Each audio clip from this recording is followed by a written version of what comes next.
Welcome back to the deep dive. Sometimes you hear a term that just sounds overwhelmingly corporate, maybe a little dry, steeped in acronyms and technical jargon. Six Sigma is often one of those terms. But today, we're going to completely flip that perception.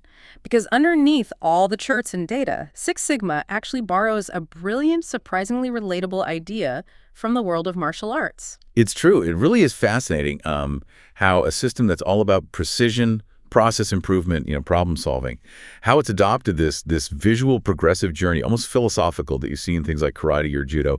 It's not just some clever naming thing. It actually reflects a genuine path, a real development of skill and leadership. Absolutely. So when someone throws around the term black belt in a Six Sigma context, it's not just like a cool nickname they picked up.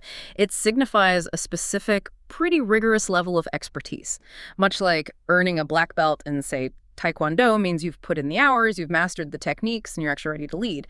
But, beyond the black belt, which is maybe the most famous one, there's this whole hierarchy. You've got white and yellow, then green, moving up to the master black belt. And then there's this really unexpected twist right at the very beginning, the champion. We'll get into that. Oh, indeed. Each of these belts, they signify a distinct level of proficiency, right? A unique set of responsibilities, too. And critically, each one makes a vital contribution to the overall success of whatever Six Sigma initiative is happening. It's a really beautifully structured system. It develops individuals and improves the organization's processes kind of side by side. Okay, so our mission today for this deep dive is pretty clear. We want to be your ultimate shortcut to understanding this whole belt system. We're going to unpack each level, from the foundational stuff right up to the absolute mastery stages.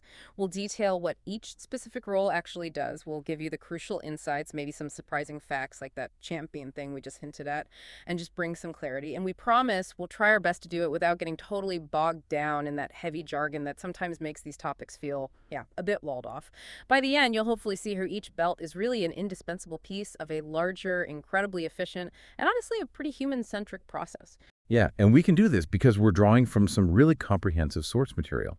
Specifically, this document called Six Sigma, Belt Levels of Proficiency.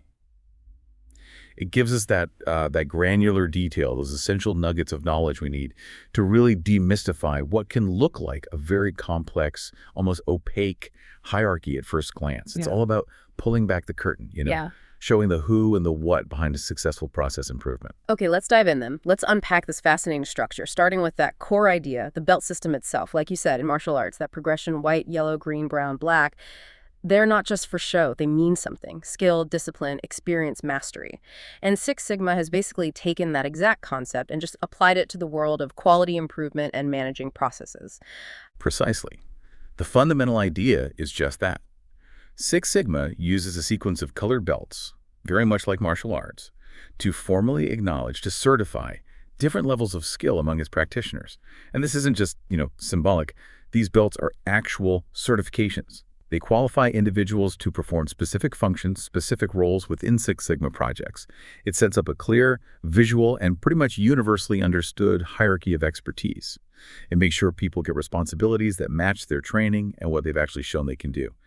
It's a system built on learning step by step and applying it in the real world. So way more than a fancy title. It's a real credential, almost like a license that says what you're qualified to do, what kind of leadership you can provide on a project.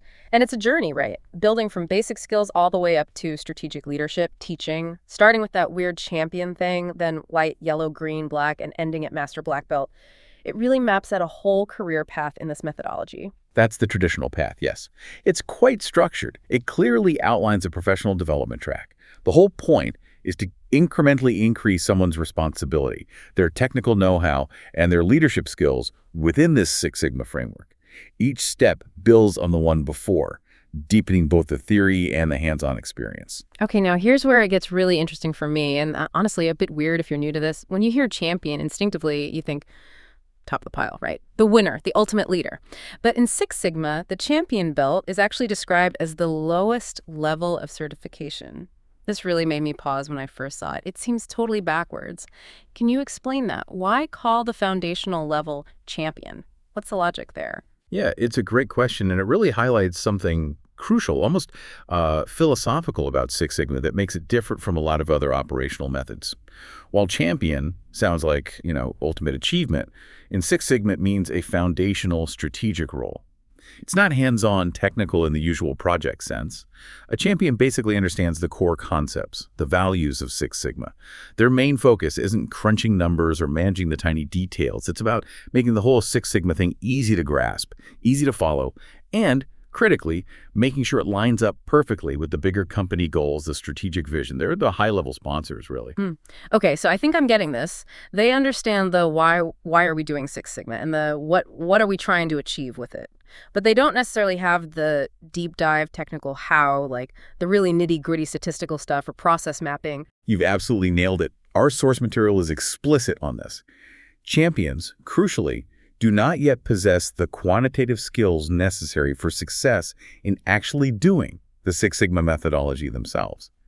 Their power isn't in stats or designing experiments. It's squarely in their strategic influence, their position in the company hierarchy.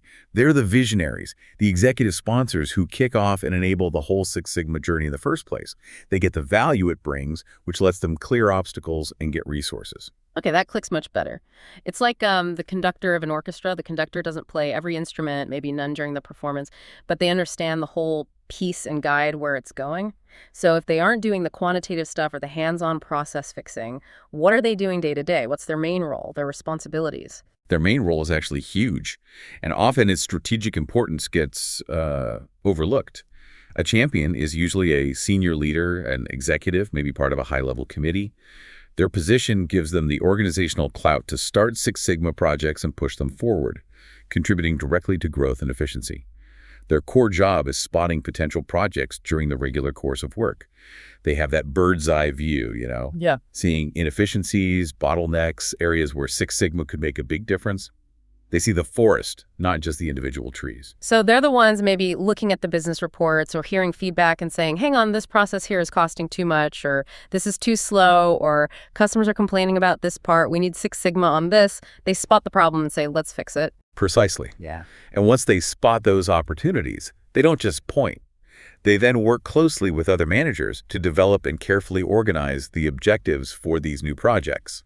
This means defining the scope, setting really clear goals, spelling out the desired outcomes, making sure the Six Sigma effort is tightly linked to the company's main strategic priorities. They define the mission brief, essentially. And this is where their actual operational power starts showing up. So they're not just defining the mission, they're basically picking the team to carry it out. Absolutely. This is where their delegation power is key. A champion is directly responsible for picking the project leaders. For big, complex projects, they might choose a highly experienced black belt. For smaller, maybe less complicated things or more localized issues, they might assign a green belt. Beyond just picking the leader, they also handled the crucial job of setting up the project timeline, defining specific focus areas for the teams, and, critically, allocating and managing the resources needed people, budget, tech, whatever it is. So yeah, while they're not deep in the day-to-day tactical stuff, they are setting the whole stage, giving the mandate, and making sure the support structure is there for the project to succeed. Wow, that's a massive responsibility. It really is like they're the ultimate executive sponsor, the strategic visionary, sees the big picture, identifies the need, gives the direction, and then empowers others to actually do it. Our source material even uses comparisons like a general boss who engineers the process, or simply a sponsor. That analogy is completely spot on. In many real-world cases, a champion is a senior executive.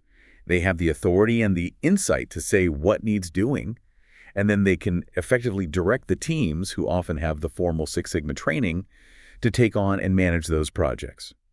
Their role is undeniably vital. They start the whole flow of projects, provide that crucial executive backing, remove roadblocks, even if they aren't doing the technical bits themselves.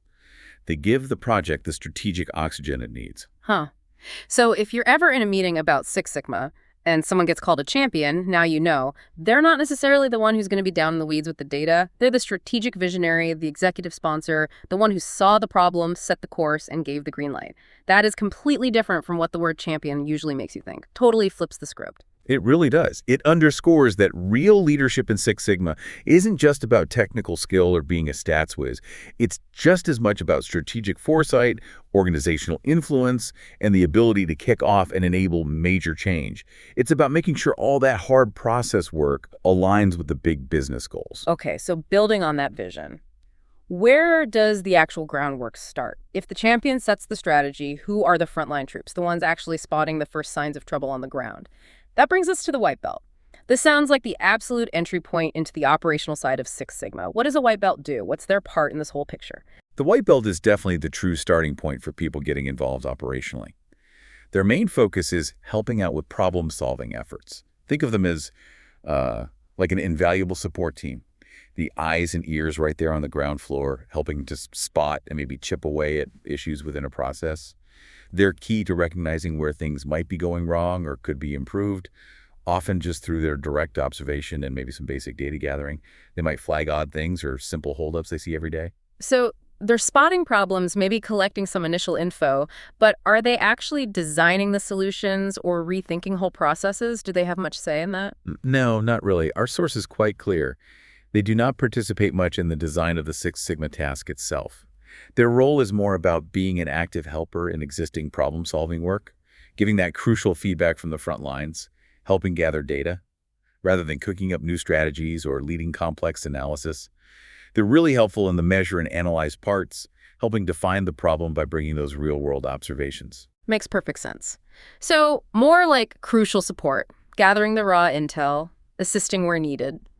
And can you have lots of white belts on a project? Is there a limit? Oh yeah, absolutely. A Six Sigma task often includes as many white belt participants as needed.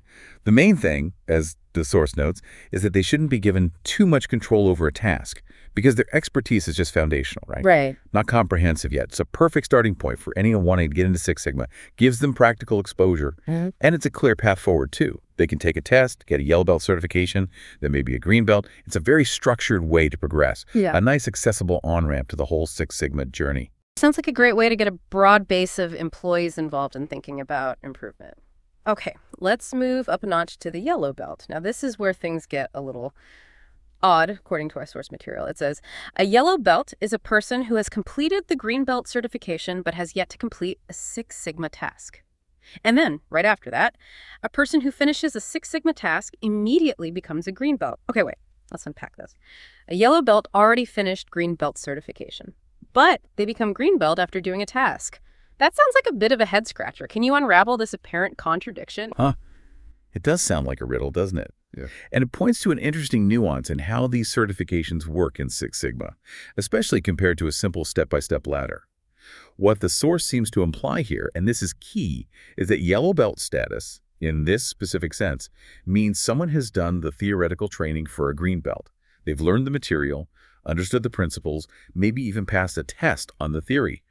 But, and this is the big but, they haven't had the practical hands-on experience of actually leading or significantly contributing to a full Six Sigma project yet. Completing that real-world practical task is the final essential step that takes them from having green belt knowledge to actually being a certified green belt. Ah, okay. So it's like getting your learner's permit after passing the written driving test, but you don't get your full driver's license until you've logged the hours and passed the actual road test. You might know all the rules, but you're not really a driver until you've shown you can handle the car in the real world. That's a perfect analogy, actually. The yellow belt status here is about having that foundational training, that theoretical readiness for more active roles.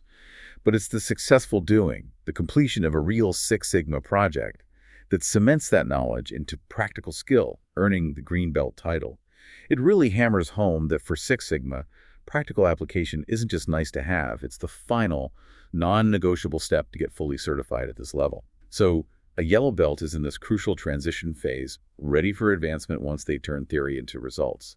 They're prepared if they know how to handle the tasks associated with managing a process the right way. Got it. So they're not just sitting on the sidelines waiting for Project One. What are they actually doing while they're a yellow belt? How do they contribute? Definitely not idle. Yellow belts are actively involved. They can participate in projects, often helping out green or black belts. They get specific training to handle any foreign concepts that might pop up in a Six Sigma task. When the source says foreign concepts, think of Maybe encountering new types of data they haven't seen, unfamiliar software for analysis, or specific industry processes they didn't train on extensively. Their yellow belt training gives them the foundation to quickly grasp and contribute to these new things. A really crucial part of their role is reporting all process issues to green and black belts. This makes them vital messengers, feeding information up from the operational level, but with a better understanding of what to look for than maybe a white belt. Importantly, they are not responsible for training white belts. Their focus stays on their own learning, development, and careful reporting. And then boom, the moment they successfully wrap up a Six Sigma routine, that real-world project, they instantly become a green belt, gaining extra control over future procedures and tasks. It's that immediate flip from theoretical know-how to certified hands-on experience. Exactly. Yeah. It strongly reinforces the idea that Six Sigma is super pragmatic. Theory is important, no doubt. But applying that knowledge effectively to solve real problems and show actual improvements is what truly defines and progresses your belt status here. It's the proof in the pudding, you could say. So for anyone starting out, you might begin as a white belt, helping spot problems. Then you move to yellow, getting deeper theory and hands-on participation, knowing that full green belt status is just one successful project away. Sounds like a really well-structured apprenticeship into process improvement. It is indeed a very clear, well-defined path for someone new to the field. It's carefully designed to build competence through active participation, learning, and most importantly, practical application. It makes sure progression is earned through capability, not just class time. All right, let's talk green belt. This feels like where things really start to get serious in terms of hands-on work and responsibility. Yeah, that jump from yellow to green seems like a big step up. It absolutely is. Green belt is a pivotal stage. You move from being just a skilled participant to a real project leader.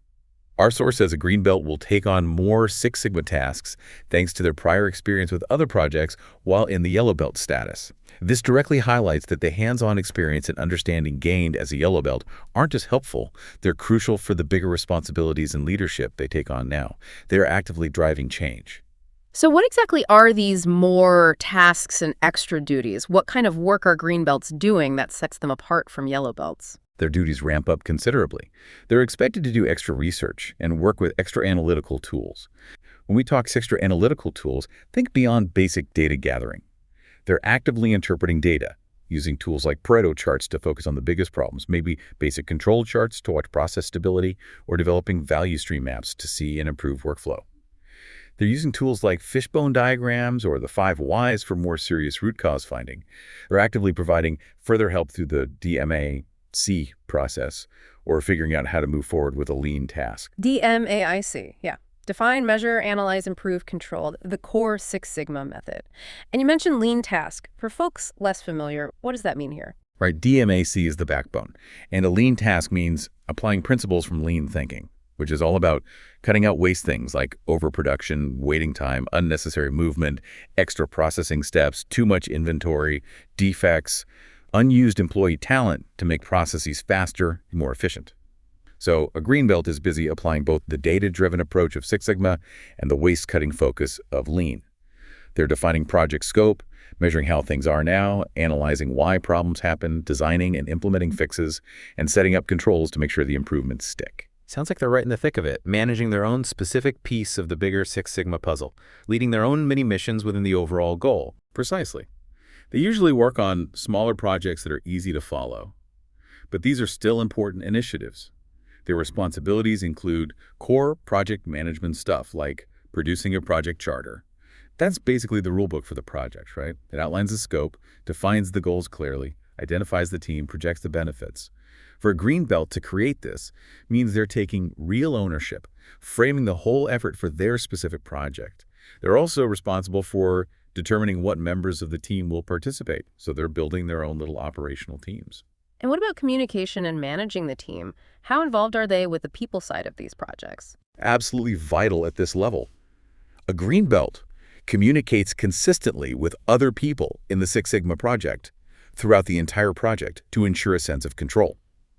This isn't just status updates, it's active engagement, keeping everyone in the loop and aligned.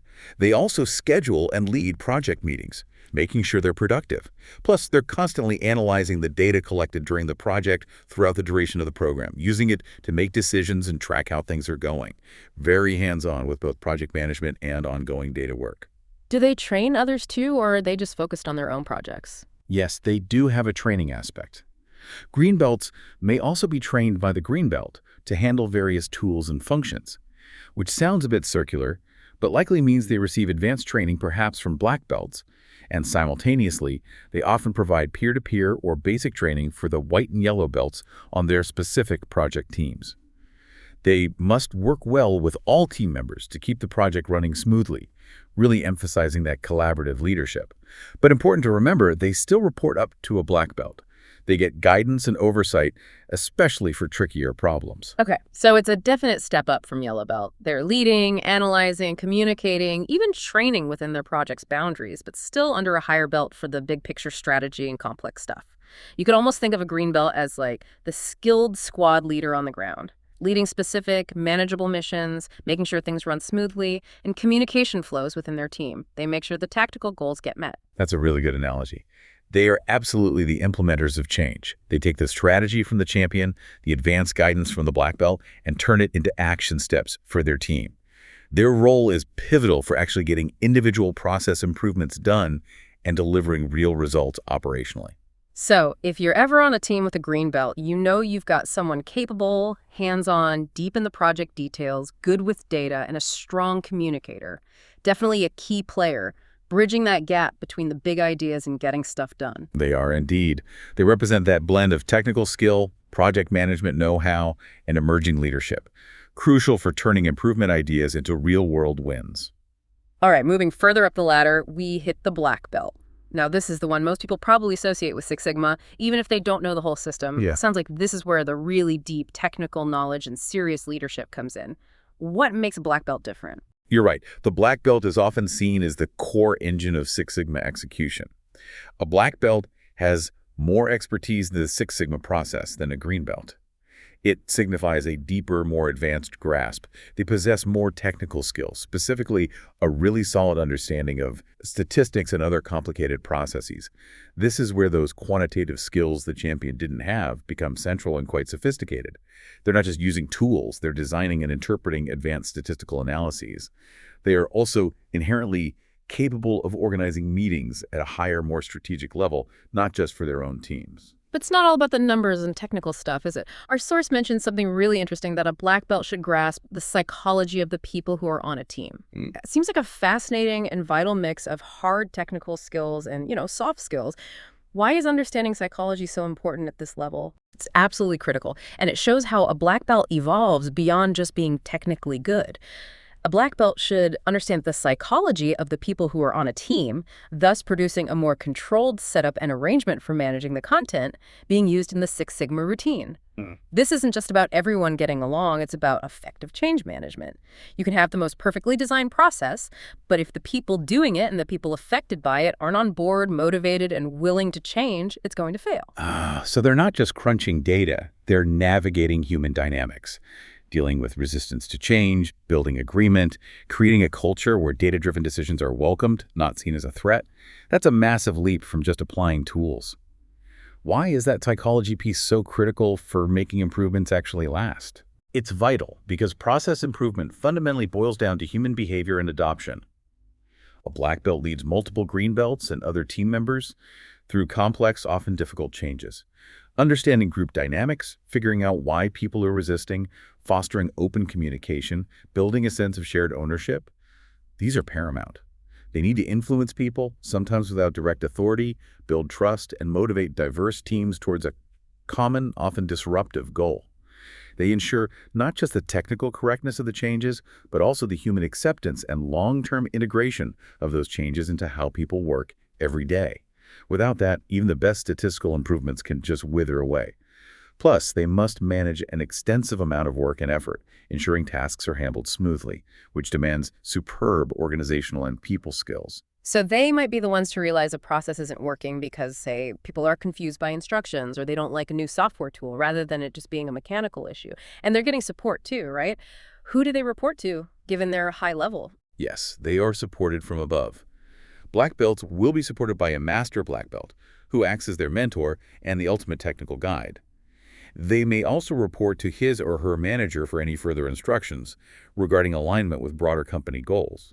A black belt also needs to be especially easy for a person to work with, which really underscores their collaborative and influential role.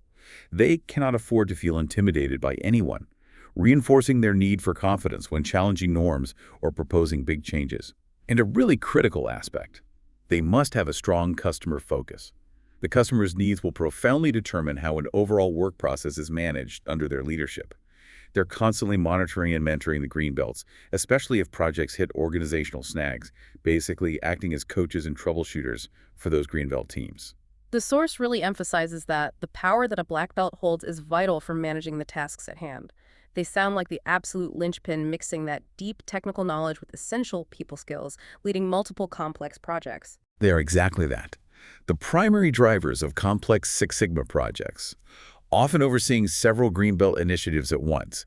They're the direct link between the champion's strategic vision and the green and yellow belt's tactical execution. Their ability to synthesize data, manage people, and drive change makes them indispensable. Okay, now before we get to the absolute peak, there's another one of those interesting anomaly belts that acts as a transition stage, kind of like the yellow belt. It's called the brown belt. What's a brown belt in Six Sigma? How does that fit in? Yeah, the brown belt is another curious parallel. Our source describes it as similar to a yellow belt because it's transitional. Specifically, a brown belt is given to a person who has completed black belt certification but has yet to participate in a project or complete a Six Sigma task. So, they've done the rigorous study, passed the exams, they have all the theoretical knowledge and statistical chops required of a black belt. Intellectually, they're ready. Right. So just like the yellow belt had the green belt training but needed a real project to be a green belt, the brown belt has the black belt certification but hasn't actually led a full-scale project yet. It's all about putting the theory into practice. Precisely. The source says it very clearly. When he or she completes a task for the first time, that person will receive a black belt. This again really powerfully shows the emphasis Six Sigma puts on practical experience being the final crucial step to full certification at these higher levels. It's that critical jump from knowing how to do it to actually doing it successfully that makes all the difference. It ensures the belt means not just book smarts, but proven ability and real experience. It's about demonstrated performance. That's a great aha moment for really getting the spirit of this system. It's not enough to just pass the course. You have to prove you can do it in the real world, make a real impact. So just like yellow becomes green after a project, brown steps into the full black belt role after putting their advanced certified knowledge into action for the first time. Ensures every belt represents real competence. Exactly. It protects the integrity of the certification. It makes sure Six Sigma practitioners at these levels aren't just academics, but proven problem solvers who deliver results. And finally, we reach the absolute summit, the Master Black Belt. This sounds like the ultimate level expertise, leadership, strategic influence, the whole package within Six Sigma. What does a Master Black Belt do? What makes them different from everyone else? The Master Black Belt is, without question, the highest level of certification you can get in Six Sigma. They are the ultimate authority, the main leader of any Six Sigma task. This isn't just about being technically brilliant. It's about having an incredibly extensive, proven track record of success across a huge range of challenges. They are the grandmasters of this discipline. How extensive are we talking? What kind of record do they need to hit this level? It must be pretty significant. It is indeed. A Master Black Belt must have led at least 10 teams through basic Six Sigma tasks, showing consistent leadership and project success. Even more, they must have worked for at least 2 years on Six Sigma tasks of all types. This means they've seen and handled a vast array of operational problems, applied Six Sigma across different industries, processes, problem types. This breadth ensures they aren't just experts in one little niche, but truly versatile problem solvers. They're expected to be an expert, and therefore will be able to handle any issues that might develop. They're the ultimate troubleshooters and strategists for the really tough stuff. So they're not just deep experts in one area. They're the ultimate strategists, the troubleshooters, the final call for the hardest problems. What's their scope of influence in a company? Does it go beyond specific projects? Their influence is incredibly broad, highly strategic. A Master Black Belt will talk with all senior executives and managers about the Six Sigma process. This isn't just reporting back, it's shaping the whole organization's approach to quality and efficiency. They're key in deciding how new projects may be organized, identifying what can be done to move a task forward. They often guide the champions in picking and scoping the projects that will have the biggest strategic impact. They constantly monitor and analyze all actions in the Six Sigma process to see that the processes move forward correctly, acting like the ultimate quality control for the entire program. And their role isn't stuck in one department, right? They work across different areas, like cross-functional consultants for the whole company. Exactly. A master black belt may talk with the sales and HR departments alongside any call centers or IT groups that the company hires. This really highlights their deep cross-functional work. They make sure Six Sigma isn't siloed, but is integrated everywhere, spotting improvement opportunities in every part of the business. Plus, their statistical authority is top tier. Any important statistical considerations that have to be resolved should also be handled by Master Black Belt.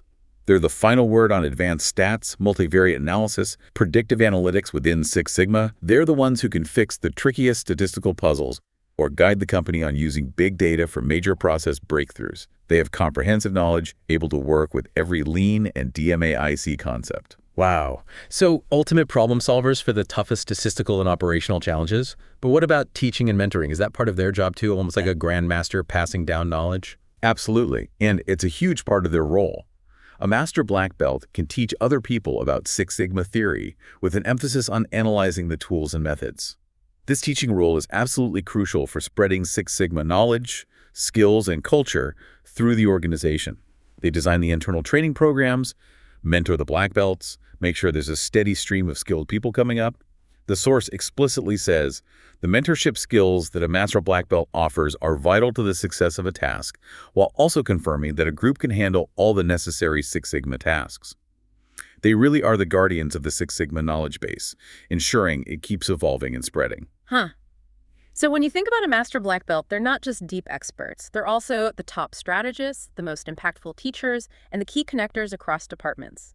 They make sure the whole Six Sigma engine is running smoothly, from high-level strategy down to the finest statistical detail. And crucially, they build the company's own capability for ongoing improvement. That's a truly massive and multifaceted role. It absolutely is. They represent the deepest understanding, the broadest application, and the most impactful sharing of Six Sigma principles in a company. They are the living embodiment of continuous improvement at its highest level. So what does this all mean when you step back and look at the whole system? From the visionary champion down at the start, all the way up to the expert master black belt. How do all these different roles fit together? It's not just a list of belts, it's a team, right? Yeah. It boils down to a core principle of Six Sigma. No matter where on the totem pole you are, your role in the Six Sigma routine is important. It's a collective thing, an intricate network. Each belt adds something unique and essential to the overall success of improving processes. From spotting the initial strategic need, to doing complex analysis, to making sure improvements stick every link in that chain is vital. And there's such a clear, deliberate path for climbing that ladder, isn't there? It's not just about a single training course. It's continuous learning and proving you can apply it. Precisely. You must work towards certification and with getting more experience if you wish to get to the higher belts. It emphasizes ongoing learning, deliberate practice, accumulating real-world wins. Those with the highest belts will, yes, have more control over assigned tasks. That reflects their deeper expertise, broader view, and greater responsibility for guiding the whole program. But, and here's that fascinating loop back to the start, that paradox. The champion, technically at the lowest certification level, yet holding huge strategic power to set direction and kick things off. It's a beautiful contradiction. It is a crucial distinction. It makes the Six Sigma system unique and honestly pretty insightful about how organizations really work. Our source reminds us, remember that a champion will tell you what the task is for, even if that champion does not have much control over the actual Six Sigma routine. This shows that while technical control and detailed execution generally flow up the belt ladder, white to master black, the initial strategic idea, the organizational push, the project identification that often starts with the champion. It's about different kinds of leadership and contribution working together perfectly. One sets the destination, the others navigate the journey with increasing skill. So it's not just a simple chain of command, it's more like a dynamic network of specialized roles, all depending on each other to hit that goal of efficiency and quality. The underlying idea, as the source says, is you will find it is not hard to carry out a task efficiently if you look carefully at your efforts and manage your content the right way. It's about discipline, careful effort at every single level, from the big plan down to the tiny data point. And that careful effort from every single belt, whether it's strategic spotting of problems, basic data gathering, hands-on project leading, advanced technical guidance, or ultimate organizational mentoring and teaching. That's what collectively allows Six Sigma to deliver big, measurable, lasting improvements. It is, fundamentally, a highly collaborative team effort. It leverages all these diverse types of leadership skills and contributions at every stage to really drive excellence. Consider this then. In any organization, which is more powerful, being the one with the ultimate technical control, the deepest analytical skills, or being the one with the big picture vision to set the course and provide the resources. The Six Sigma belt system suggests something really profound. Both are not just equally essential, but they're deeply linked. Each one enables the other for real success. What does that tell you about where true power and effective leadership actually lie in any complex modern project? It's a fascinating thought to chew on as you go about your day. It tells you power isn't just in one spot. It's collaborative, it's distributed, shared across different skills and levels of influence. It's the synergy that really unlocks potential. And on that thought-provoking note, we'll wrap up this deep dive. What an incredible journey through the Six Sigma belts. From the strategic champion setting the vision, through the essential white and yellow belts laying groundwork, the green belts leading projects, the black belts mastering tech and people, all the way to the master black belt, the ultimate expert, strategist, and teacher. We really hope this deep dive gave you a quick but solid understanding of what can seem like a complex system, hopefully offering insights that go beyond just the basic definitions. It's about seeing the method, the mastery, and the people behind it all. It's truly amazing how a system built for careful process improvement borrows so much from something seemingly different like martial arts, and in doing so creates such a clear, progressive, and really impactful way to develop expertise. As you go about your week, maybe think about how these structured roles, this focus on always improving, could apply to solving problems or boosting efficiency in your own work, or maybe even your personal interests. You might just find your inner Six Sigma master waiting to come out. Thank you so much for joining us on this exploration. Until next time, keep diving deep.